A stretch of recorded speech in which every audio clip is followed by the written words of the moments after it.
eto, may pag-uusapan tayo panibago. Ewan ko, eto nakita ko to, viral din to ngayon sa Facebook. Viral din to ito ngayon yung sa Facebook. Etong video ni Ma'am Tars. So, viral. So, dito kasi nakalagay, pambabastos ni Lisa sa Cebu. Huli cam, pinandirian ang Cebuano. Cebuano, grabe naman yan. Oy, maraming salamat po kay Tita Lisa. Sa wakas, Tita Lisa, ikaw po ang daan ng aking comment section, ang aking chat box. Kaya lumiwanag po ang buhay-buhay ni Jay Guevara. Thank you, thank you. Ang tagal ko pong hindi naranasan ulit yan. Thank you po, Tita Lisa. Thank you po, sabi dito, Benten. Cocaine Lord talaga yan si... Naku po, ayoko magbanggit mahirap na. Okay, kay Sir Panda 23, shoutout. Mamaya ko na shoutout yung iba, no? So, eto nga, panoorin natin to kasi talagang naanuan ako dito kahapon. Sabi ko, may viral na naman si Ma'am Tars. Ano kayang viral nito? So, panoorin natin. Dali-dali, panoorin natin.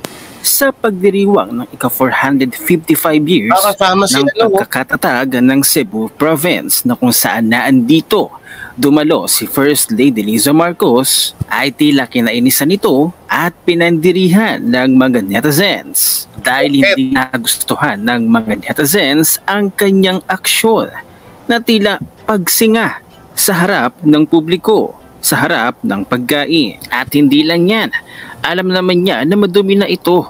Suminga na.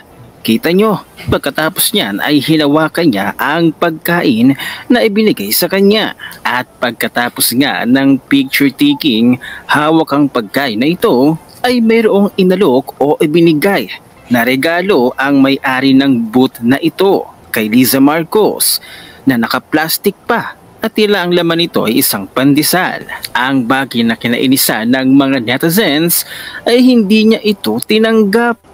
Kaya tila ang may-ari ng booth na ito ay napahiya. Kitang-kita sa video ang pagtanggi ni Liza Marcos sa regalo na ito ng may-ari ng booth. Talaga namang napahiya talaga ang may-ari ng booth na ito. Kita nyo naman, inaabot ng ali.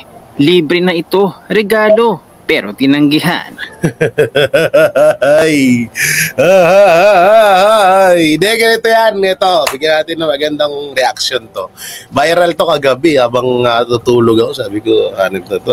May viral na naman si Ma'am Tars. Ganito yan.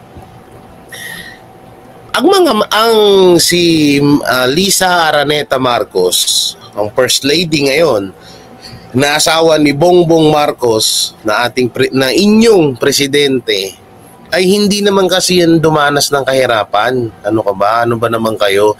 Hindi yan dumanas ng kahirapan. Pinanganak yan na may mga plato, kutsara, tinidor na ginto.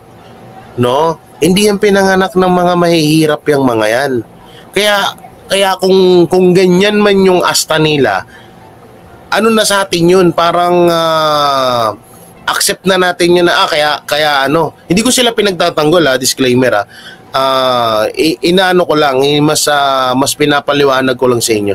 Accept na natin yun kaya maarte yan kasi hindi naman hindi naman dumanas ng hirap yan sa buhay nila.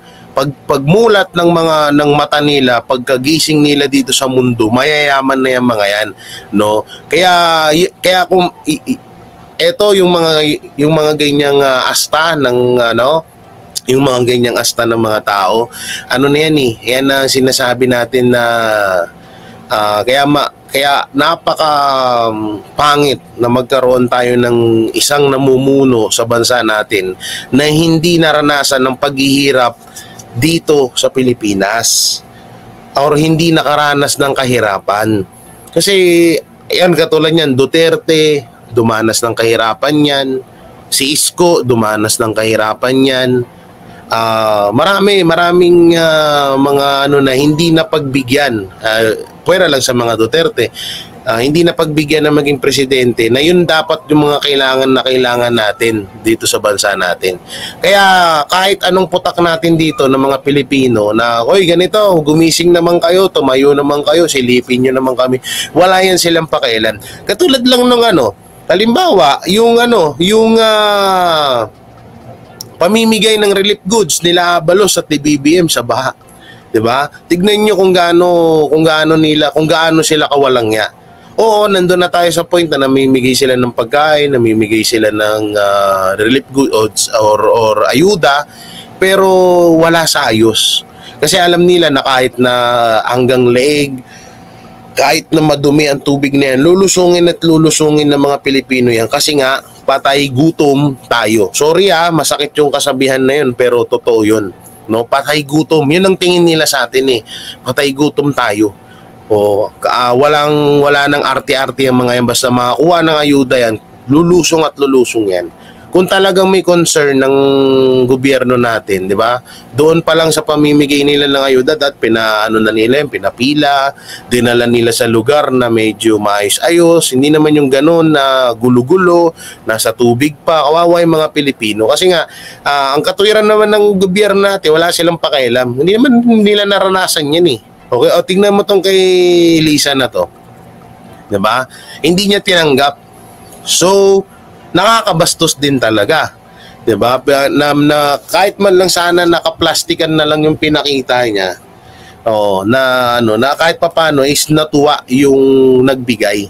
Na tinanggap ni Lisa Araneta Marcos yung binigay ko. So, parang natuwa siya. Siyempre, supporters nila 'yan. Kapag supporters ng Duterte yan, baka binato pa sa kanila yan. Joke lang. No? So, yun nga, ganyan, iyan ng dyan na kung bakit ganyan ng pag-uugali ng mga yan. Dahil nga, hindi naman dumanas ng kahirapan yung mga yan. Pinanganak niya, naging naging mulat na yan sa mundo, ng mayaman na yan, mga gigintuin na yung mga kutsara at tinidor niyan. So, tuloy natin. Narito ang full video, panoorin natin.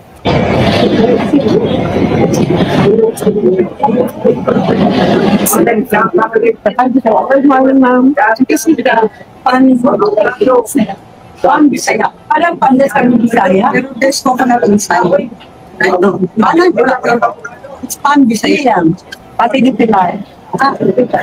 Pero pati di Pilar. Si Tyson.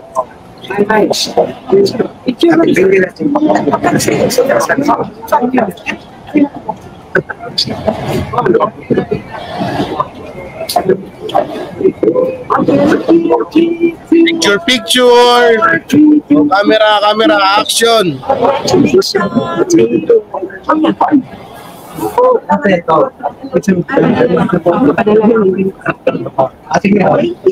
Thank you. Hindi, ba't may lumabas na katulonggisan dyan? Ba't may, mukhang ginigiran na tayo guys, Grabe, no? Wait lang, grabe, no? Sinasabi ko sa inyo, hindi kasi dumanas ng kahirapan yung mga buwisit na yan. Kaya walang pakialam yan. Kaya wag na kayong ma-hurt ng gusto. Yun. Thank you. Ginawa lang display. Sayang yung effort sa ginawa lang display yung paninda. Pinicturean, kung siyempre binigyan sila at siya naman tinanggap niya pero binalik, no? Kabastusan. Bigay nung pandesal, di man lang tinanggap, kahit ipinamigay na lang din after. Grabe, di man lang tinanggap, plastic talaga. Pakitang tao, buwisit kang kokak ka. Uy! Bastos talaga. Di man lang kinuha yung ibinibigay sa kanya, kahit pabala nga, walang modo. She still needs to learn how makisama sa mga tao from the grassroots. Hindi siya makamasa. Iba sa mga Duterte si VP, kahit bata, kakausapin. Hindi man lang tinanggap yung bigay. Pwede naman niyang ipakain sa mga bodyguard niya. As a courtesy man lang. Kapag may nag-abot sa'yo ng regalo, bukas palad mong tanggapin at huwag kalimutan ang magpasalamat. Ang tao sa asal nakikita, ang pag-uugali na meron siya. Para sa alam mo, totoo yun. Sa pag-uugali talaga nakikita akin, kabastusan ang ginawa niya. Maliban pa sa pagsinga sa panyo sa harapan ng mga tao.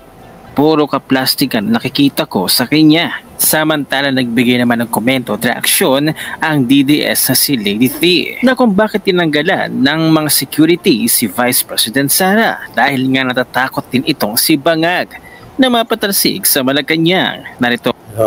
Sige. Grabe, no? Tanginang yan. Hindi, sa susunod naman kasi, ito rin yung hirap sa atin. Alam nyo na eh. Alam nyo na ipinanganak na mga rich kid yung mga yan, tapos bibigyan nyo na pandesal. Ang kinakain nila ay ensemada. Hindi talaga nila tatanggapin yan. Oo, gusto nila yung ensemada, yung may gold plate sa taas. Yung asukal gawa sa ginto. Kaya nga umabot ng 20 million yung budget sa SONA, 'di ba? Kasi nga may mga gold ano daw 'yun? Ano yung mga pagkain, 'di ba? Yung betchin na ginamit gawa sa gold. Yung asin na ginamit sa SONA sa nilutong mga pagkain doon gawa sa gold, 'di ba? Yung mga drinks doon gawa sa gold din yun, no? Kaya talagang tawag dito talagang wag na tayong umasa na ano. Pero okay na din yun, alam nyo, ang palagi ko nga sinasabi, hindi man tayo, kaya nga marami akong binabasag ng mga sinasabi na yan, Banatero, sinisiraan ng administrasyon, sinisiraan ng mga Marcos, yan yung mga vlogger, sinisira. Hindi kami naninira. Alam nyo, sila yung mismo sumisira sa kanila. Diba? Hindi talaga minsan maitatago, lalo't sa panahon natin ngayon, kung ano talaga yung tunay na ugali mo. No? Kung mabait ka sa camera, mabait ka. Pero balang araw at darating yung oras na malalaman ng sambayan ng Pilipino na ang ugali mo ay garapal talaga. Meron talagang ganun. Tignan nyo, kaya nga todo paninira eh. Kaya nga todo paninira ang mga anti-Duterte. Kaya nga anti eh. Diba? Kaya todo paninira sila sa mga Duterte kasi ni katiting wala silang nasisilip. Wala silang nasisilip sa mga Duterte. No?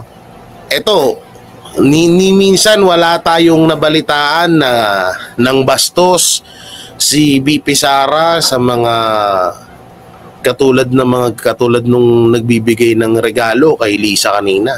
Wala tayong nakitang ganun ni kahit kay Tatay Digong, kay PRRD wala tayong nakitang ganun, kay Baste wala tayong nakikitang ganun. Palagi yan na kapag humaharap yan sa tao talagang bukas ang kanilang palad, talagang mainit yung pagtanggap nila at mainit din yung pagtanggap sa kanila, 'di ba? Kaya nga tignan niyo sila, halos lahat ng mga sasabihin sinisiraan. Alam niyo, iba kasi yung hindi paninira ang tawag doon kasi una-una may ebidensya. 'Di ba? Nakita nyo naman pero ginaganda noon, nag-thank you siya doon sa babae. Nga lang hindi niya kinuha yung regalo. So choice niya yon, choice ni Ma'am si Tars yun. Siyempre alam naman natin na medyo rich kid yan at hindi naman lahat ng mga rich kid ay maaarte. Pwera lang kay Ma'am si Tars. Baka iniisip niya, baka mamaya masumakit yan niya or baka mamaya lasunin siya dahil siguro iniisip niya dahil first lady siya, baka maraming galit sa kanya, kaya siguro nag-iingat lang din, baka mamaya pagkain niya ng pandesal na yon, biglang bumalik siya sa pagiging palaka. Ay, sorry, mali, sorry. Sorry malay, hindi ganon. Baka mamaya pagkain niya ng pandesal, biglang sumakit siya niya, mag-LBM siya, di ba? Siguro baka ganon naman, baka ganon lang yung iniisip ni First Lady. Pero ang galing lang dito, ang pinakamagaling dito dahil Diyan natin napapatunayan na hindi tayo naninira sa kanila. Sila mismo ang sumisira sa kanila. Hindi tayo naninira sa kanila, wala tayong sinasabing kasiraan. Kasi una-una, katulad niyan, reaction dun sa video, ay kitang-kita naman na hindi tinanggap. So kasiraan ba yun? Hindi kasiraan yun. Sila ang sumisira sa kanila. Kaya nga sabi ko kanina, sana nakipagplastikan ka na lang. Sana tinanggap mo na lang, tapos ibinigay mo dun sa mga cameraman ng mga utusan nyo din, di ba? Yung mga nagka-camera sa inyo, kumukuha sa inyo ng video, mga utusan nyo din, di sana pinakain nyo na lang doon kung ayaw nyo naman, grasya din yun. Tsaka siguro hindi naman siguro gagawin ng isang katulad nun, may business yun, di ba? Hindi naman siguro gagawin na lalaso, alam naman nila kung saan kayo matatagpuan. So hindi naman siguro madumi yun at talagang baka mamaya kasi kaya hindi tinanggap ni Ma'am Shitars yun dahil anong tawag dito? Dahil plastic yung lagayan. Dapat kasi nasa kahon. Oo, ganun kasi sa susunod. Dapat kasi nasa kahon. Nasa kahon yung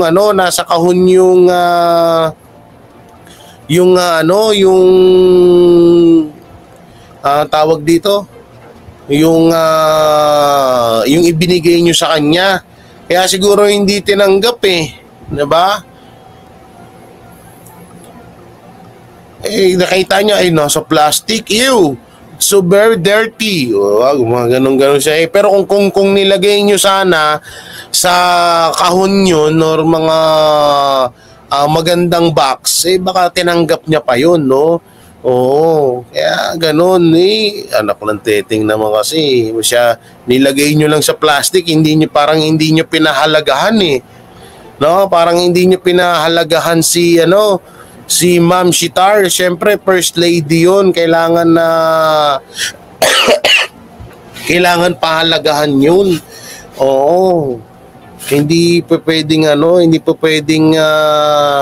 hindi dapat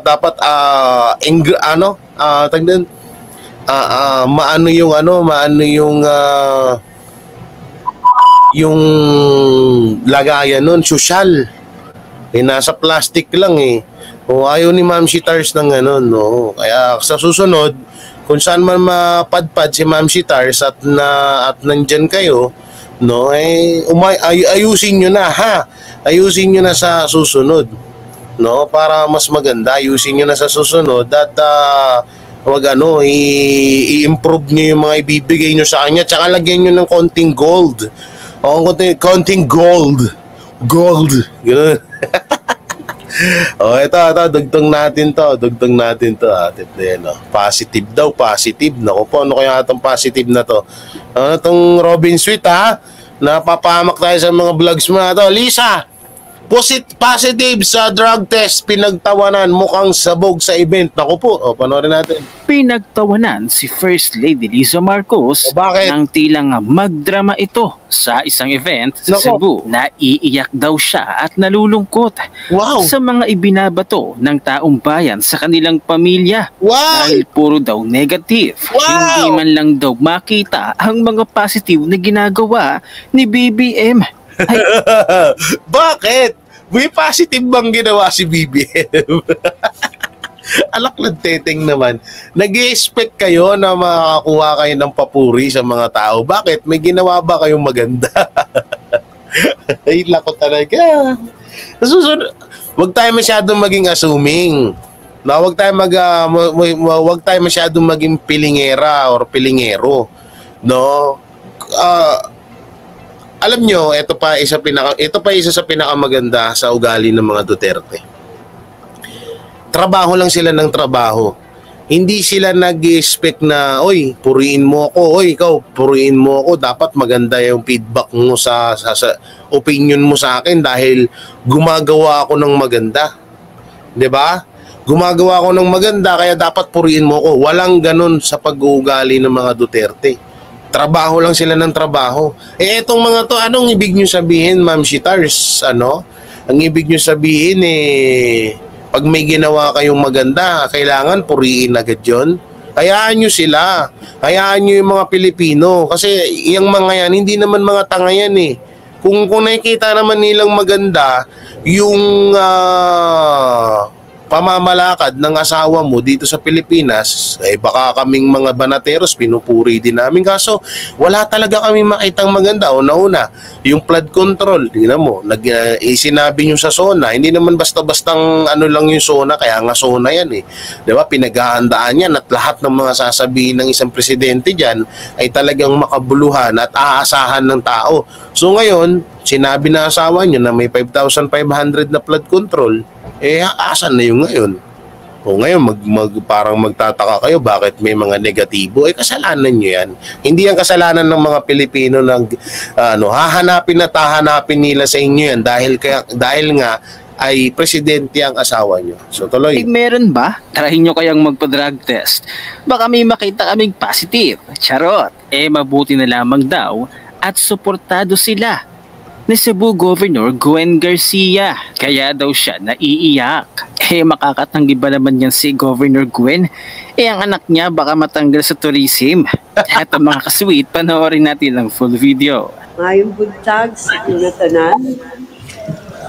I'm sorry if my nose is you made me cry. Wow! So touching what you did. Dahang salamat. Wow! I wish my husband were here. Wow, touching! Touch! We're here to feel the love. No, my own son, love. I know I did, and that's why unity is important because I'm gonna cry again. Okay, back to wow. And then today, what you did, I mean, the showing of unity, it's like it's really so touching and wow.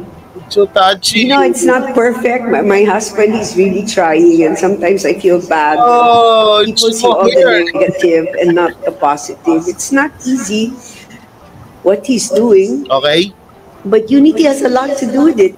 Do not be deceived by their sweet talk. It's not, not easy is doing my husband, sabi niya. Hindi talaga easy yun. Oo, hindi talaga simple yun, no? Ikaw ba naman, pagyabang mo yung 5,500 na flood control sa SONA mo, tapos pag in-interview ka, wala kang masabi. Hindi talaga easy yun. They have the mastery of deceiving people for their selfish interest, like they did to VP Inday Sara Duterte. They don't care about the majority of the poor Filipino people. They care only about money and power. Ang arte? Paano hindi susuporta si Gwen? Di malamang sinibak ang anak niya bilang Secretary of Copying in Tourism Ads. It's not about you and your...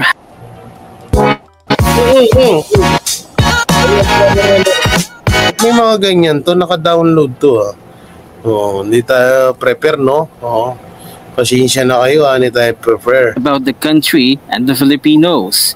There is nothing positive to see and feel in this evil government. So don't blame us if we only see the negative. Drama queen. Those supporting you, the oligarchs and the trapo politicians, only have vested interests. Epekto ng singhot. Mode swings ngayon. Madrama, maya-maya, alak at party, tapos crime na. Hindi talaga nabibili ang class. Umaalingasaw ang gaspang ng pag-ugali, kahit damitan man ng pa-cute. You want us to see the positive? Take a drug test and follicle test. Samantala ay nagbigay naman ng komento at reaksyon si Mr. Wiltoker patungkol sa kasong isinampa ni PCSO Mel Robles kay political vlogger Maharlika. Grabe kasi ang kanyang nakuhang abogado. Hindi basta-basta at napakamahal ng fee na tila aabutin ng $1,000,000. Mayaman ba itong si Robles? Sino ang nag-fund sa kanya? Narito ang buong reaksyon ni Mr. Wiltoker. Panoorin natin. Kinasuhan ni PCSO General Manager Mel Robles ang vlogger na si Claire Contreras o mas kilala bilang si Maharlika dahil daw yan sa paninirang puri sa kanya ng vlogger. Wow! Nasa frontline ng balitang yan, Simon Gualvez. Sinampahan ng kasong defamation at invasion of privacy ni PCSO General Manager Mel Robles ang vlogger na si Claire Contreras o mas kilala bilang si Maharlika. Ayon kay Robles, napagdesisyonan nila ng kanyang asawa na kasuhan si Maharlika sa Central District Court of California dahil sa walang basehang akusasyon nito. Ano, billion ba? Million. Baka nga billion pa eh. No, magsampa ka ng kaso sa ibang bansa. Tangina, lupit nito, mayaman pala to, no? Kanya at kanyang pamilya. Sa California, isinampa ang kaso dahil doon nakatira si Maharlika. Ang kinuha niyang abogado si Camille Vasquez at naging abogado ng aktor na si Johnny Depp sa defamation case laban sa kanyang dating asawa na si Amber Heard. Uy, grabe. Sana all. Grabe. Ano yun? Tangina, lupit ang nakakatakot pala to si Ruglares. Attorney pa lang, no? Talagang kitang-kita mo. No, they can afford, no? Sa bagay, mga mayayaman naman na yan sila. Tapos grabe pa ngayon yung PCSO. Grabe pa ngayon, no? Halos every week may mga nananalo. Wow. Tapos tama yan, kasuhan nyo na si Maharlika. Diba? Para makita na natin kung ano ba talaga ang totoo. Ha? Kasi kailangan ng malaman ng mga Pilipino ano ba talaga ang totoo sa sinasabi ni Maharlika. Tama. Excited ako kasi 'di ba sabi nga ni Maharlika, kasuhan niyo siya. Ha? Pati sa operation ng Pogo, andun si Tambaluslos. Ginagawa mo dyan? Uy, ginagawa mo dyan, Tamba. Ay guys, may asan ba yun? Naka-charge pala yung cellphone ko. Alam niyo ba, yung sa flood control, may viral siya ngayong video si Tamba. Nasa flood control, sa ilog. Sabi nung nagsasabi, ni-explain yung ganito ganyan, sabi ni Tamba, okay. Tapos dito sa Pogo, nandito rin si Tamba, oh. Mira, pinasampinan natin. Akala mo talaga. Yung bayan, yung ruding ko. Eh, dapat mapigil natin. Yung iba.